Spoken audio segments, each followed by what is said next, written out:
Hey guys, so I am back and I want to do a video. I have notes on becoming a lash tech.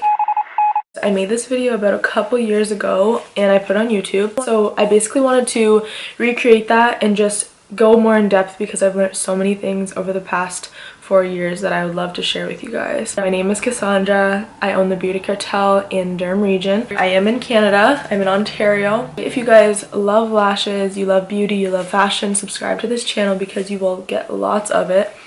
And yeah, let's just get into this video. So number one is, do you need a license? Do you need a certification? What are the legal requirements to starting a lash studio? So basically you can start it in your house, you can start it in a salon, you can rent a room from a salon, you can do all of the above if you have your lash certificate in Canada. I know in the States you need to be a certified a licensed cosmetologist, and I don't know if I want to say I agree with that or if I don't, but all I know is that during your lash certification you should be taught about the skin anatomy and everything you need to know to get into lashing. Really, aesthetics has nothing to do if you go to college with lashing. You usually have to take another course outside of college to learn how to actually lash. So I wish aesthetics would include lashes when you go to school, but it doesn't at the moment in Canada. I would love if there were some courses. Please comment down below if you saw a course that includes your lash certification straight out of college. Yes, I'm a certified lash artist. I've been certified multiple times, almost 5 times now. And I also have 3 other certifications: lip tattooing, brow tattooing, waxing, tinting, eyebrow lamination, all of that jazz. So yes, legal requirements, a license. Some states in Canada you don't need it and you can become a lash tech. I'm not sure about other places in the world. I really haven't checked, but if you do know, comment down below. So where to be certified? There's a ton of places you can get certified. There are lash techs that do it out of their house, which I used to do. When I was 3 years into lashing, I thought maybe I should start teaching this because I love teaching. I love talking on YouTube. I love showing people how to get into this industry and what it can offer. So I started teaching in a house. You can go to a lash tech in a house. You can go to a lash salon to get taught. You can go to a lash academy to get taught. I personally went to Lash by Design. It was in Durham region in Canada, and I'll link their Instagram handle down below. I've also been to Reveal Medi Spa and Lindsay. I'll link their Instagram handle down below. That was for all my micro aesthetics and PMU and all that. And then my most recent certifications were at Lash God for advanced and mega and all this type of lashing, all these extra lashing requirements that you don't need to do, but I just wanted to get multi-certified. I'll put in the description Lash God's Instagram handle as well. Some of you guys are probably wondering, what does a lash training day entail? So basically it's going to start when you come in. You're going to get straight into the books. You're going to do theory, you're going to do eye anatomy, you're going to do sanitation, you're going to do the application technique, what you thought lashing is. Usually by the end of the first couple hours people are kind of like, oh my gosh, like this is actually going to be a little hard. You need to have a steady hand.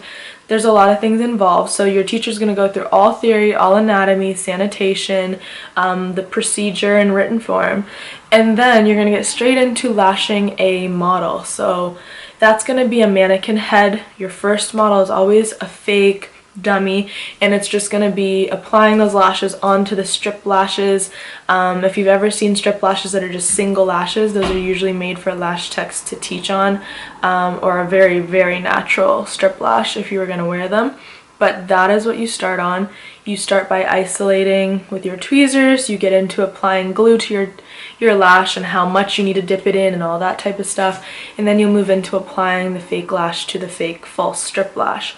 Once you've completed a set or 2 of that, you usually move on to lashing a real person. That is the most nerve-wracking thing. I remember doing it. I still remember to this day. I brought one of my good friends, and I just said, oh my god, please be still. Like, I think I'm gonna be good at this. Please be still.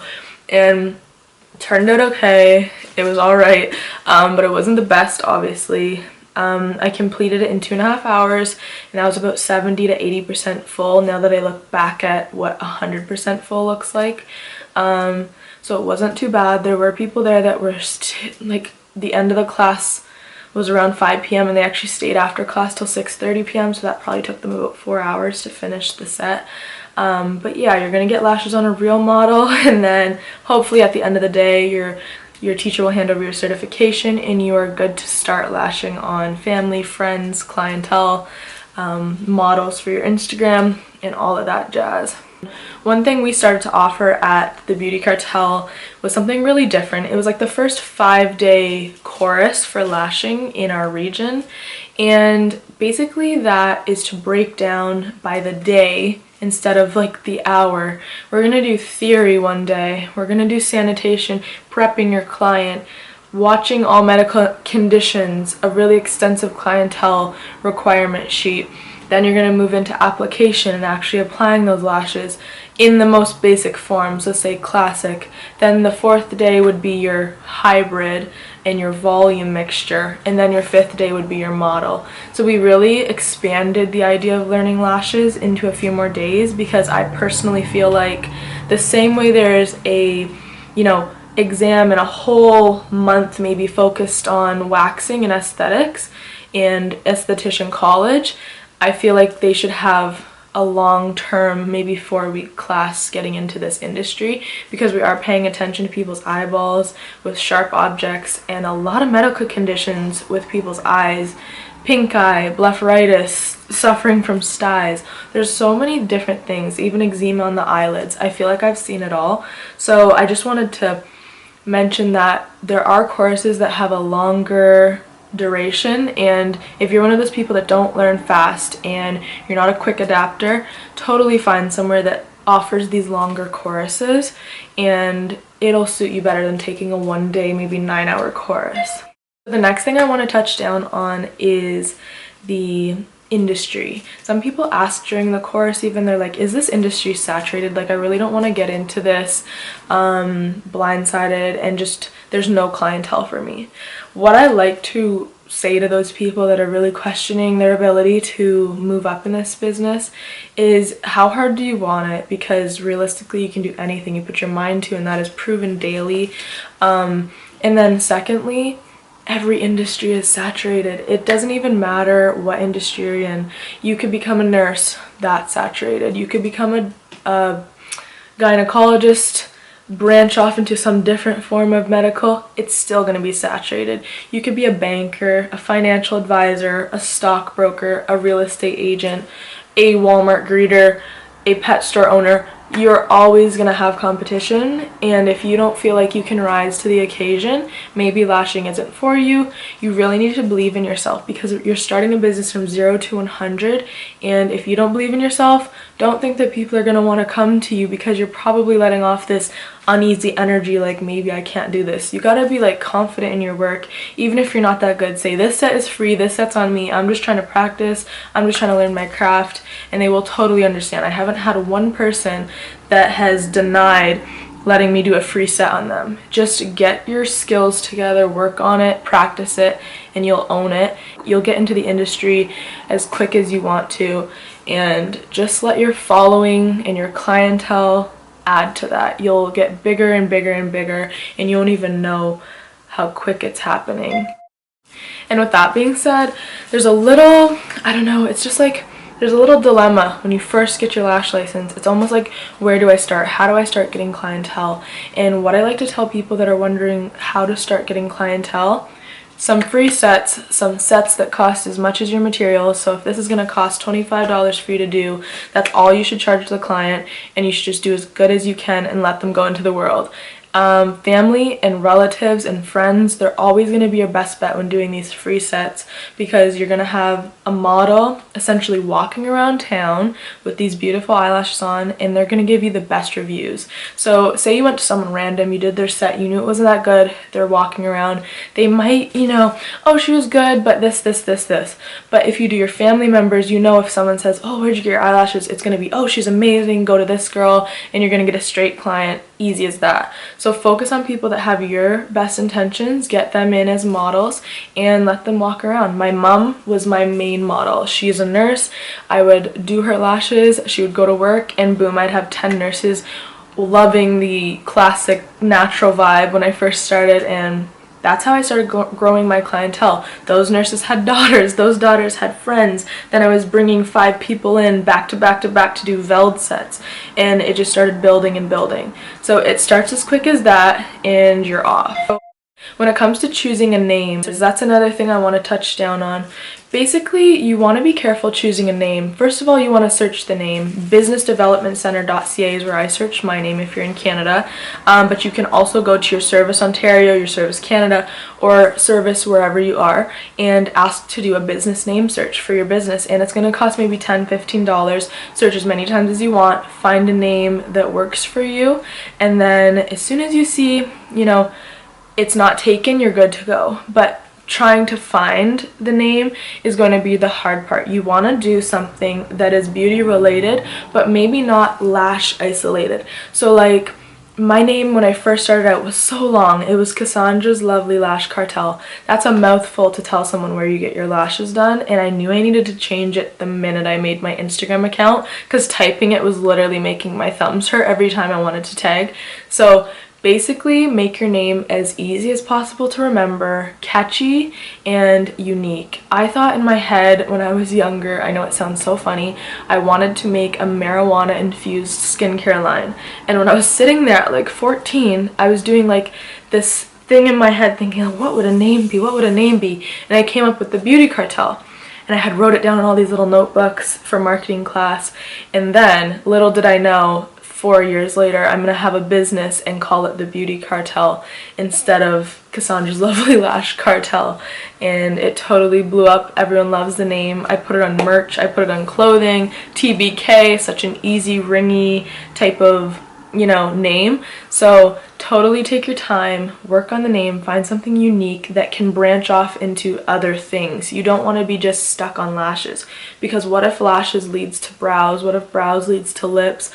What if lips leads to tattoo removal? You want to know when you're going to this store, it's not just Cassandra's Lovely Lashes, it's the Beauty Cartel. Like, it could have anything beauty in there. So the next thing I want to touch on are just some pros, and I'm going to read these off because I really wanted to think about the pros I was giving you guys. So one of the pros I thought about was vacations and vacation time and taking your time doing whatever you want to do, having a free schedule. That is a complete pro to the lash industry. You don't have to work weekends, even though I started working weekends. I totally flipped the script like a year in, and then I only worked Monday to Friday, because if people want your work done, they will totally make time for you. It's a girly industry. That is one of my crazy pros, because I was an athlete growing up and I wasn't really into girly things, but then I realized, how when you walk into Sephora or you walk into like a Mac, it's always like, hey, beautiful, like you just feel good when you go into those stores. That's the type of career I wanted to be in. And say you walk into just, I don't know, some random variety store, obviously the mood's so much lower. It's, a bank, it's all hush hush and silent. Definitely not my vibe. I'm not an office girl, so I love the fact that it's a girly industry. Giving back to people is another pro. It's so rewarding to make people feel good on their wedding day, to make people feel good at prom, to make people feel good to not wear foundation because they have lashes, and just appreciate their how they can go and just, it's so convenient and they don't have to think about anything. They feel beautiful. That's like such an amazing feeling to hear. Obviously this industry pays well. No matter what part of the beauty industry you're in, it has a lot of money. People pay a lot of money to look a certain way and feel good in their skin, and the lash industry is completely blowing up. It is now a billion-dollar industry, I'm almost positive, and it has only been around for like 10 short years top, so I'm obsessed with that. It's growing and there's just so much opportunity to start something. The other pro is being a creative director. Literally whatever your heart desires, you can do in this industry. If you want to make a sleeping mask, if you want to make t-shirts, if you want to make a pen with your name on it, if you want to make calendars, if you want to make your own lash line, you can do it. You are your own boss, and I just knew working at any job I've ever worked at, I exceeded their expectations, and I'm not trying to be so extra and make myself seem good, but I'm just saying, every job I had, I would do my best at. And it was almost like I would want to excel and they would want me to excel very quickly. I started as a cashier and now I'm a supervisor. They're looking at me as a manager. Just the old jobs that I had where they would move me up the line. I'm like, why am I not doing this for my own business? Why am I not putting this much effort in for myself? And that's when it kind of switched and I really wanted to start something. The other thing is opportunities. You're gonna make tons of friends that you literally will talk to every day just from being in the lash world, in the lash community. You're gonna have people that want to bring their friends to chill and you guys are just gonna chat the whole time.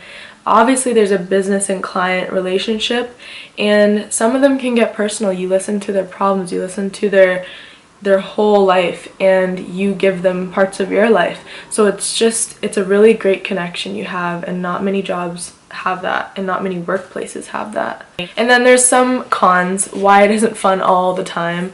I can just list these off my head. Back pain, strained eyes, headaches. You're very close. When people are talking, you're very close. It can be very loud.